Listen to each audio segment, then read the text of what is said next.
नमस्कार मित्रांनो, तुमचे स्वागत आहे श्री स्वामी समर्थ. मित्रांनो, या दिवशी उपवास केला तर 21 संकष्टी चतुर्थी केल्याचे फळ मिळते असे वरदान श्री गणेशाने दिले आहे, गणपती बाप्पाने दिले आहे. तर हा कोणता दिवस असतो? तर मित्रांनो, हा दिवस याच महिन्यात येणार आहे आणि तो दिवस म्हणजे 25 जून 2024 वार मंगळवार. हो मित्रांनो, मंगळवारच्या दिवशी संकष्टी चतुर्थी आहे आणि मंगळवारी येणाऱ्या संकष्टी चतुर्थीला अंगारक चतुर्थी असे म्हणतात.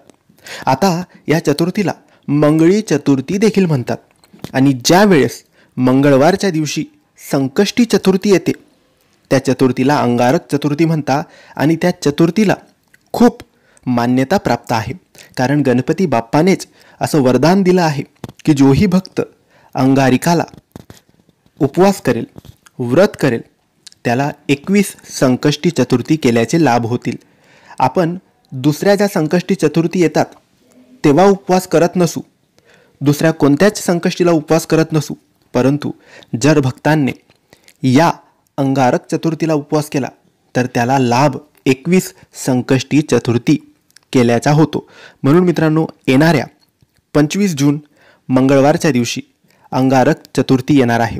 या दिवशी चंद्रोदय 10:28 होणार आहे. तर याच दिवशी तुम्ही उपवास करावा, श्री गणेश गणपतीच्या मंदिरात जाऊन दर्शन घ्यावे किंवा घरीच गणपतीची मूर्ती असेल तर अभिषेक करावे. गणपतीला मोदकांचा संध्याकाळी नैवेद्य दाखवावा. तुम्ही दिवसभर उपवास करा, संध्याकाळी मोदक खाऊन उपवास सोडा, त्यानंतर भाजी चपाती जे केलं असेल तो नैवेद्य दाखवा, पण मोदकांचा नैवेद्य अवश्य दाखवा. दुर्वा असतील तर दुर्वा दाखवा. जास्वंदीचे फूल गणपतीला वाहा.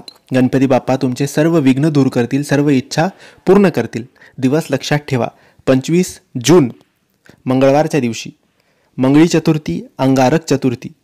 या दिवशी संकष्टी चतुर्थी येते, यालाच अंगारक चतुर्थी म्हणतात. तर नक्की उपवास करा, सगळं काही सुरळीत, व्यवस्थित, सुरक्षित, आनंदी होईल. श्री स्वामी समर्थ.